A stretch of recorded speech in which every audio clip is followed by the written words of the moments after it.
যদি কোনো মানুষের মধ্যে থাকে ও ব্যক্তির জাহান্নাম গ্যারেন্টেড, ও জাহান্নামে যাবে কনফার্ম, এক বিনা হিসাবে জাহান্নাম, জান্নাতে না।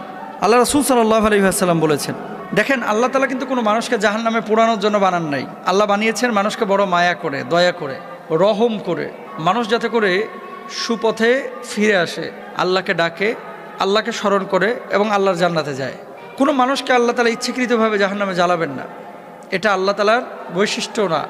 আল্লাহ সুবহানাহু ওয়া তাআলার সিফাতের মধ্যেও এটা পড়ে না। আল্লাহ গাফফার, আল্লাহ রহমান, আল্লাহ রহিম।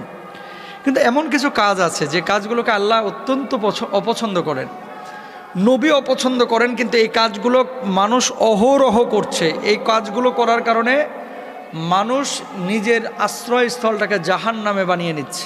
তারা কারা? এক নম্বর, রাসূল আকরাম সাল্লাল্লাহু আলাইহি ওয়াসাল্লাম বলেছেন, মুদমিনুল খামর, যে মানুষটা নিয়মিত মদ পান করে, বছরে একবার পান করলো সে কবিরা গুনাহ করেছে। কিন্তু যে দিন রাত